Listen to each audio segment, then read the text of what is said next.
Hey, what's up, everybody? This is the Real Stories of Success podcast. I'm Ryan Herget. I'm Austin Larr. Hey, and so this week we are going to break down what does it take to really grow and scale your business in a very profitable way. So I'm excited. I am sitting with, this is one of my favorite topics. I know it is for you as well. And buddy, you have grown your business in just an exponential way over the last, 10 years or so. And I'm really interested to unbox that story and really learn about maybe some of the struggles you went through, but more importantly, what were the key takeaways and the lessons that have helped you go from brand new in this business 10 years ago to, consistently closing thousands and thousands of loans. Welcome. I look forward to talking about this. This is exciting. You can. I could go on and on. Do we have enough time on this podcast?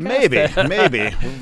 No, I'm joking. So kind of let's start at the beginning. Yep. Okay. You were brand new in the lending world. Easy for me to say. Yeah. Brand new in that 2009, and your business really started to grow. 2-3 years in.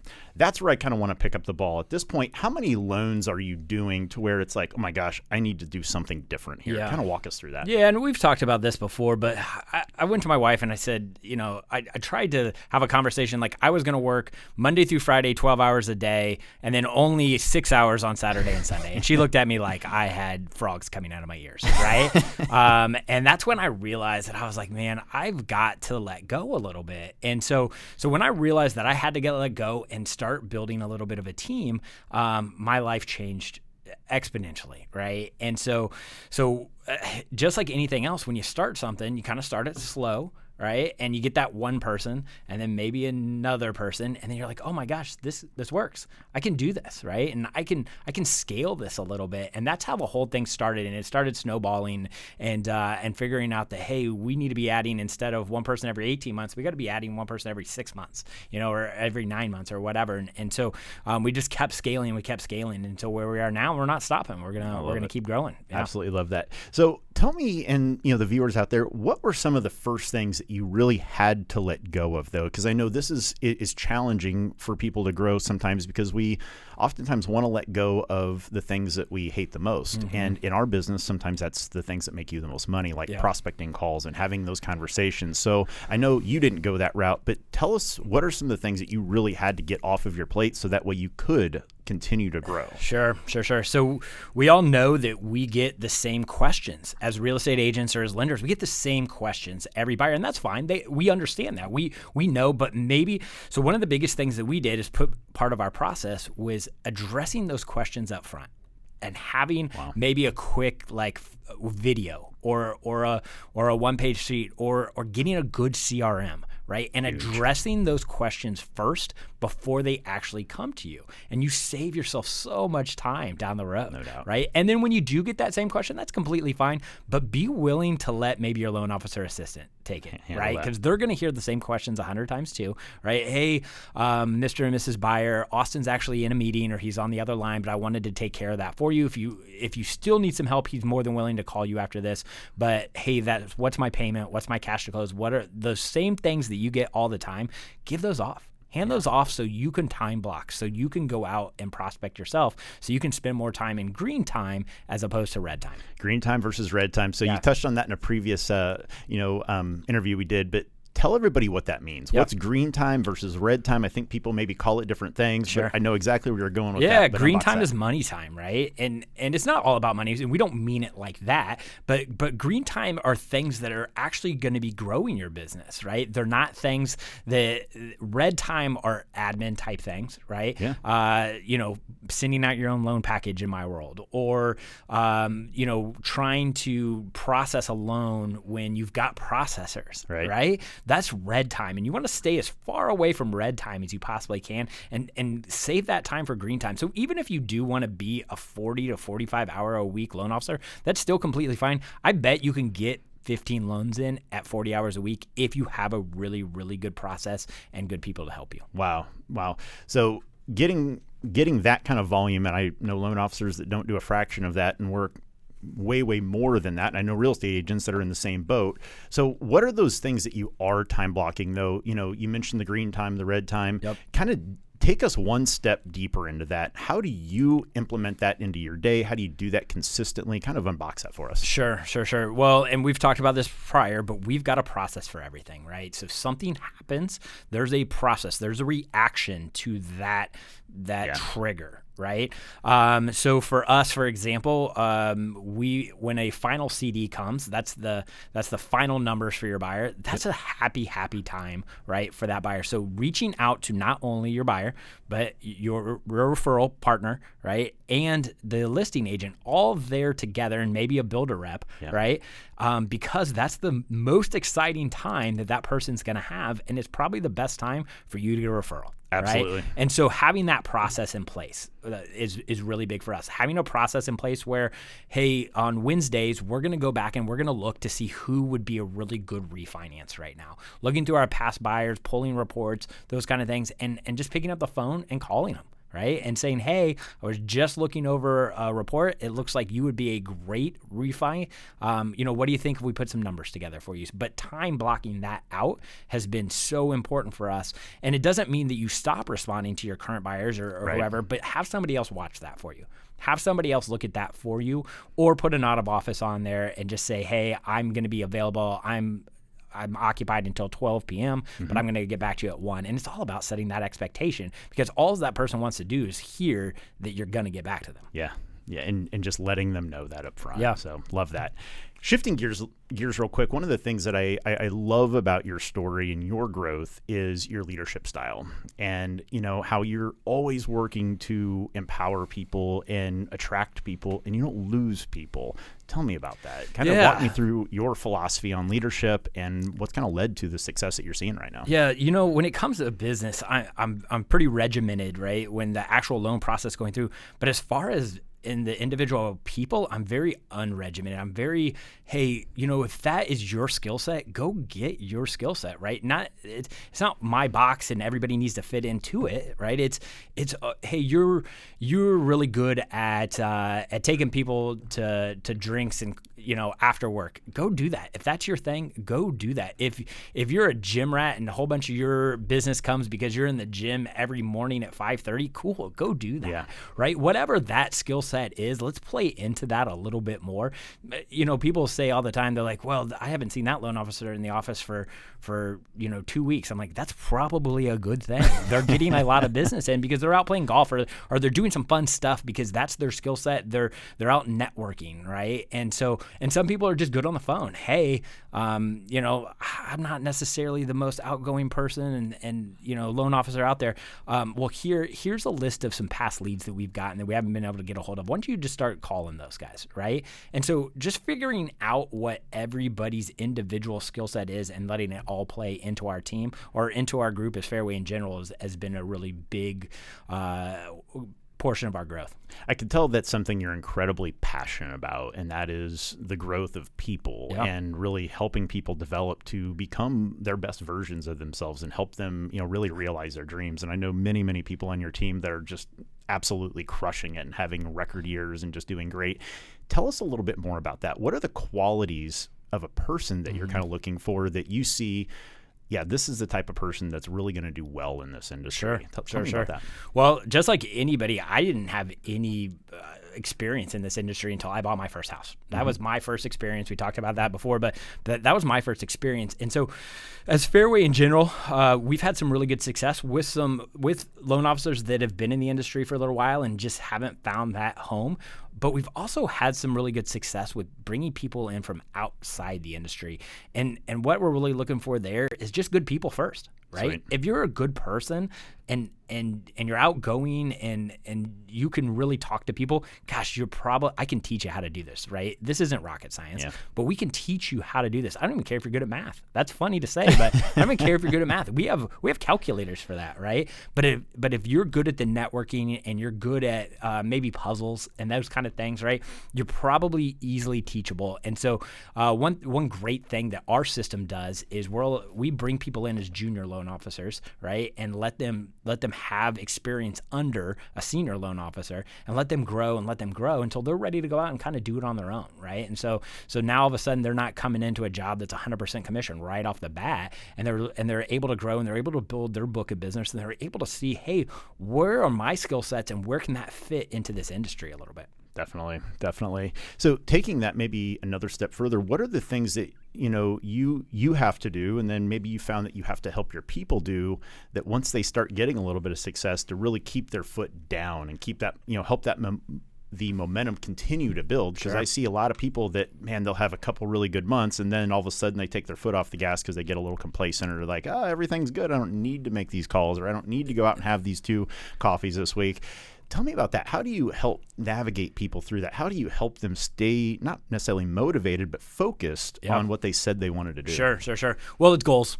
Goals is obviously a big one. We're all salespeople. We love scoreboards. Yeah. Scoreboards are such a big thing, right? So we've got a scoreboard, and we actually take it one step further at Fairway, which is pretty cool, that there's an app. It's kind of like a Fitbit for mortgages. I love this. That you can track, what activities you're doing. So just like a Fitbit says, hey, you got to get 10,000 steps in. This app will reverse engineer whatever your goal you say you want monetarily is. You're going to put in what your average loan size is, and then how much you make per loan, and then it shows you, hey, today I've got to make this many prospecting phone calls. This week I have to attend this many events, and then it tracks, through our system Encompass, the applications and those types of things, those closed loans, and you can see a scoreboard up against how you're doing against other people. We also have contests. Love contests, right? So in our group we'll have app contests every single week. Everybody's going to see how they're doing against everybody else. And then you're going to get a certain monetary value at the end of the app contest every month that you can then use to grow your business. Right? Love that. Yeah. I love that. Yeah. So you're encouraging people to go out and do the things that it's gonna that are gonna lead to their success, and then rewarding them for it again on the end. Dude, I love that. Absolutely love that. Yeah. So when you're going through this growth, certainly growth doesn't come without challenges. I think it's easy to sit here and talk about, oh my gosh, yeah, we're closing over 1,000 loans a year and everything's hunky dory and great. But from my experience, a lot of us have grown through our challenges. What are some of maybe the things you've encountered over the years? It's like you're super excited about this, and it's like, oh crap, that didn't work at all. Yeah. Tell me about some of those learning opportunities throughout the years. Yeah. Well, sometimes we've tried technologies that just haven't panned out, right? You can easily go think, hey, I can spend XYZ dollars on this, and it's going to change my world all of a sudden, and then you just wasted a bunch of money, right? I'm laughing. I've done that a few times. Yeah, we all have, right? And so, then you take a step back and you're like, man, I got to fall back a little bit on what those basic skill sets that got me here. What are those basic sales things that I can still do every day? Speed of response, right?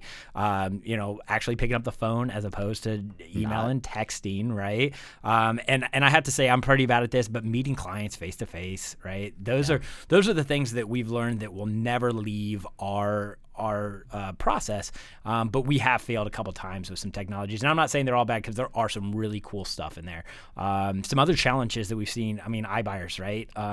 There's a ton of disruption out there in the industry with these iBuyers that think, hey, I can push a button and get a mortgage. Truly, it makes me cringe every time I hear that commercial that says push button get mortgage, because it's not true. No, it's 100% not true. And so I listen to National Real Estate Post every morning. And they talk a lot about how us as an industry, the traditional quote unquote real estate agents and lenders, really need to get the word out there about how it really does cost the person more on the iBuyer side. It isn't push button get mortgage. This is a big purchase for these people, and they need us out there screaming. There's about 1 million of us out there, right? Talking about how we are still better than that iBuyer out there. So that's going to be a big challenge that I see for all of us coming forward. And the more we can push local and not higher commissions because they say they can buy your house in cash, or how it's not nearly as hard as they are making it, right? It's actually the opposite. It's harder when you're trying to use a technology to sell your house, as opposed to having somebody that you can pick up the phone and call at 9:00 at night. I agree. No, I completely agree with that. Just because real estate is expensive, emotional, and infrequent, it makes it even the relationship dynamic that much more important. And certainly there's people out there that benefit from, the iBuyer, the Quicken Loans. Again, there's nothing wrong with those companies, and I think they do serve a percentage of the population. But for those that maybe have a little doubt, that don't fit into this perfect little loan box of I make great money and I have great credit and I don't have any questions, I think it's great for that. It does help simplify it. But man, most of the people I have the opportunity to help, they need some help with. They have some questions and they need that peace of mind, that guidance of somebody that's been there and fought that battle before. Well, and even the really good buyer that you just talked about that has 20% down, it doesn't mean they have to go to an iBuyer. An iBuyer might show them, hey, here's 20% down, 30-year fix, but I could show them, hey, here's what a 30-year fix is opposed to a 5-1 ARM or a 15-year term, or all these other different ways to play around, or why even put all that money down when you can pay off some debt and still avoid mortgage insurance, right? And have your overall monthly debt down. And so an app can't show them that. We can. And an app doesn't know to ask that question. An app doesn't, quickly tell somebody or bring up a question that helps them realize you don't need 20% down to not have private mortgage insurance. Right. And if you don't know what that is, call Austin, he'll tell you about it. But regardless, those are questions people just don't know that they don't know. They don't know to ask those questions because mom or dad, whoever helped them with a home 10 years ago or whatever, didn't educate them. And not to mention, everything changes every single day in this business. Yeah, that's one of the challenges, right? But when you look at it as a challenge, it's actually an advantage for us as the local lender, the local realtor, when you're keeping up, when you're educating yourself all the time. I spend probably 20 minutes or 30 minutes a day just reading through Housing Wire, listening to National Real Estate Post or some of the podcasts out there, right? Just educating myself on what's changing in the industry to make myself that much better than that call center at Quicken. I think that's really impressive, the fact that you still do that 10 years into your career doing this, and you're still finding new ways to push yourself, to raise your own bar, and to get better all the time. Because I think that also then helps raise the bar of the people around you. Right. So tell us about that. What are you doing to grow? What are you doing? You just mentioned you listen to a couple podcasts like the National Real Estate Podcast. Tell us what are some of the other things that you do to help grow and just continue to raise your own bar. Yeah, so I like events. I do. I like to travel and attend events. So I've been to Sales Mastery a couple times. That's a Todd Duncan event. We are lucky enough to be a large enough company that we have our own events. Wow. So I'll be in Dallas in November called Dream Big, and it's a big, it's probably about 1,000 of us all together sharing ideas, helping each other, which that I love. I do coaching, right? I know you're a big believer in coaching. I am too. There's always a better perspective, not a better perspective, an outside perspective, right? Absolutely. They can show you things that you didn't even think that would ever have come into your realm without somebody from the outside looking in and saying, hey, why are you doing that?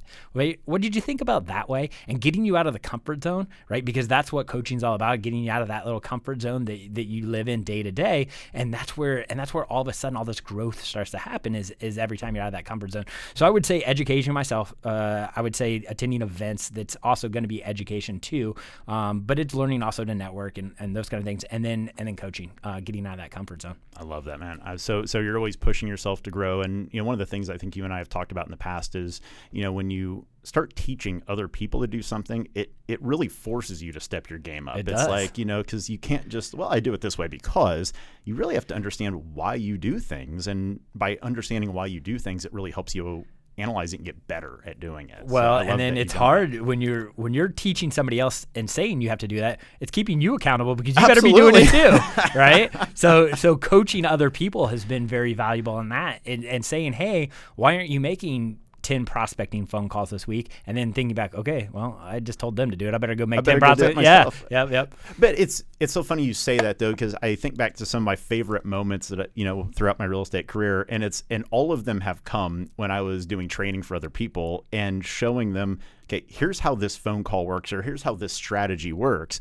And when you're on the phone with somebody in front of 40 or 50 people live, you're making a live prospecting call, you got to put your money where your mouth is. Yeah. It's like, this stuff does work, but I got to do it now. Yeah. I was out this past weekend with some other Fairway people, right? And I got a final CD, and a final CD meaning final numbers for a buyer. Mm-hmm. And we're a big believer in calling personally and going over that, but also asking for a referral and telling them, what to expect after closing, about following up and all these things.